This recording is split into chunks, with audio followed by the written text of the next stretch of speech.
Hello and welcome back to FATBOSS TV. Today we're having a look at another boss in the Tomb of Sargeras. We're having a look at Harjatan from the 7.2 PTR. Hello guys, so this is the second or third boss within the instance. It's another short single phase fight, very much like the first boss. However, this encounter is all about killing murlocs.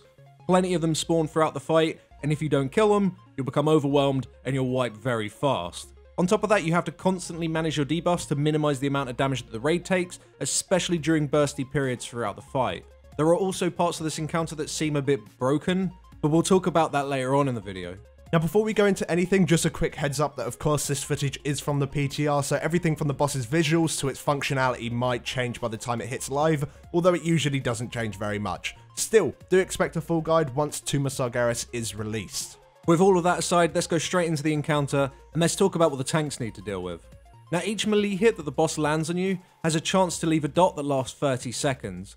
This dot simply just stacks up and up and up, so you need to perform a tank swap just so these stacks don't get too high, and this typically was around the 4 to 6 stack mark. A slightly more interesting thing for the tanks to deal with is unchecked rage. As you may have noticed, the boss has an energy bar, and once this bar is completely full, he'll do a very short range frontal shockwave, which will deal damage split between every one hit. You want to make sure that you have as many people within this shockwave just to spread the damage. If you don't have enough people are flat out just going to be one shot. We found that having the entire raid stacked up behind the boss for the majority of the fight worked really well, and then as soon as the boss is about to reach 100% energy, we'd have our tank flip the boss towards the raid so everybody gets hit by the shockwave. Now the tanks also need to make sure that they pick up the murlocs that spawn when the boss casts Commanding Roar. These murlocs will spawn in 2 set locations around the room. You just want to make sure you drag all the murlocs underneath the boss and AoE them down as soon as you possibly can.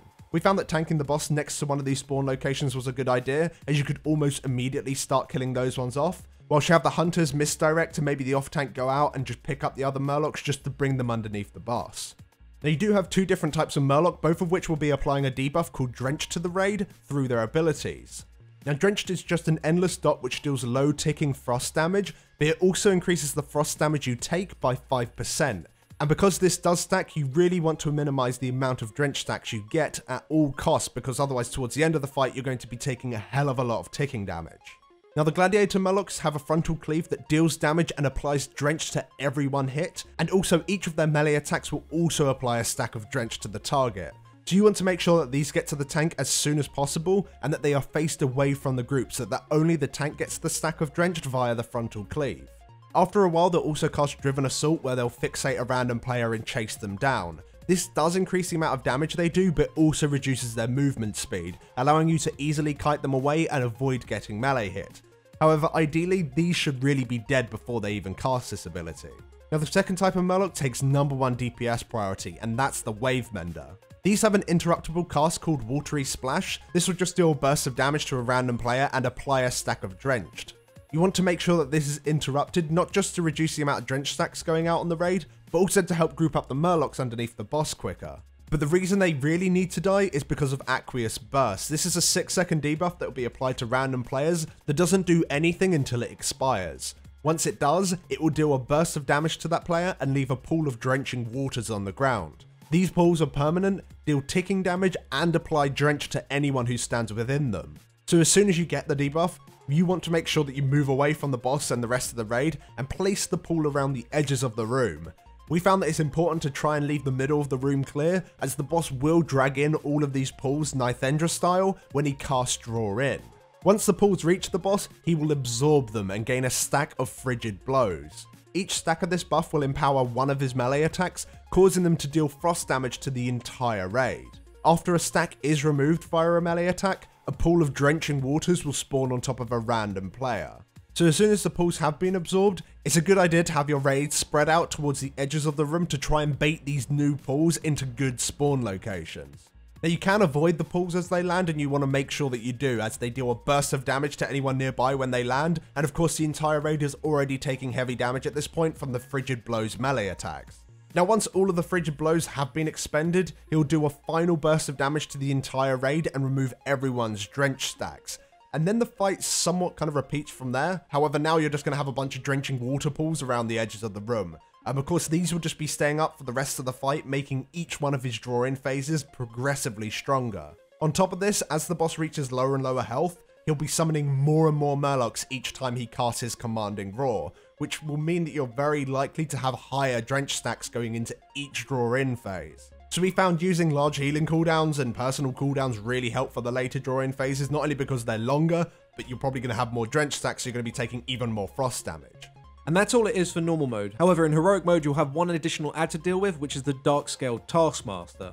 Now, this guy has a lot of health, but he's pretty easy to deal with. All he has is a frontal breath, which you can sidestep out of as soon as the cast appears, but more importantly, he has a 10-yard aura, which increases the damage of the boss and any ads by 100%. And this buff will actually linger on the mob for 10 seconds after leaving the aura. So it's vital that the Taskmaster is more than 10 yards away from either the boss or the Murlocs.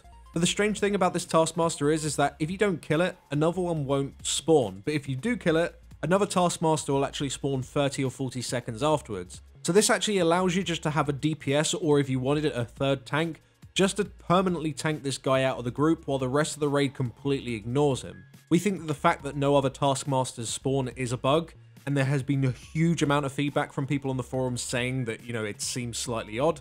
However, they have tested this boss multiple times since that feedback has been given back, and the functionality of the boss remains the same.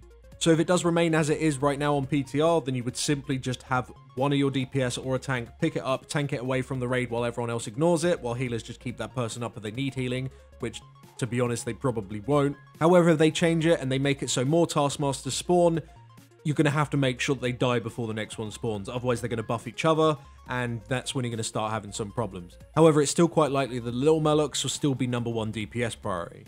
But apart from those Taskmasters, that's all it is for heroic. So, what do we think? Yeah, it's not a bad fight at all. It's very, very fast-paced. It's got, like, simple mechanics. It's very easy to understand, but they're really deadly. Yeah. Like, if you stay in the group because you haven't realized you got the debuff on you and you leave a pool of drenching waters on the raid... That's going to be a massive problem. Well, it was a massive problem. It happened... I know I left loads of pools in the raid, so it can be very, very bad. You always got to keep an eye out. You're probably going to get a weak aura that covers your entire screen for most people. Just, like, get out of the raid.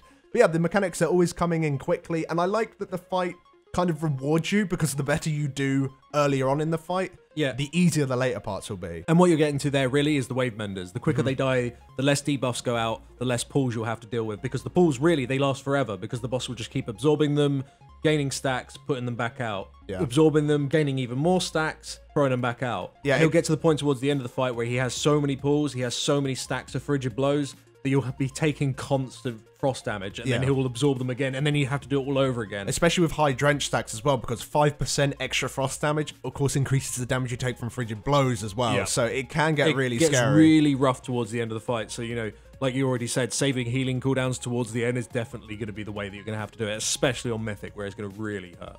One thing that I don't like about the fight, strangely enough, is the Taskmaster. Even though, yes, it might be a little bit broken right now, but even if it in its fixed state and in its broken state, I don't like how it works, because if it remains as it is right now, you're just gonna have one fella at the side tanking him, and they don't really get to do anything unless they're like a boomkin who can like taunt them and then continue doing damage to the rest of the fight. Maybe that's quite an interesting job, but otherwise it's a little bit boring and it might as well not even be there.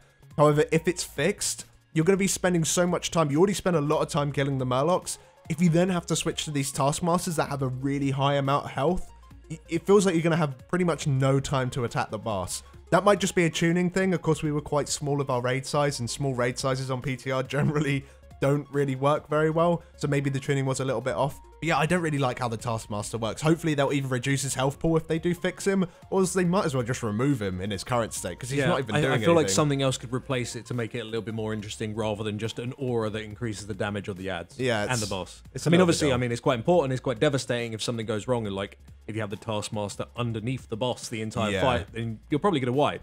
But I think there could be something slightly more interesting for Heroic. But regardless, I think it's a good encounter. Like you said, I think the positives of this encounter definitely outweigh the cons. Be interesting to see if that Taskmaster goes through, but I'm pretty damn sure it won't. I'm pretty sure something will change there. And as for Mythic, there are various eggs that spawn around the room. They've got tadpoles in them, and it's adorable, but they absolutely annihilate you, so it's a little bit crazy in Mythic, so it's good fun. It's pretty fun. But thank you very much for watching, guys. If you enjoyed this little boss preview, then please do drop us down a like. It helps us out a lot. And as always, before we do go, we'd like to show our appreciation to all of our supporters over on Patreon. You guys are absolutely fantastic. Thank you so, so much. And we shall see you all in the next video. Thanks for watching. Thanks for watching.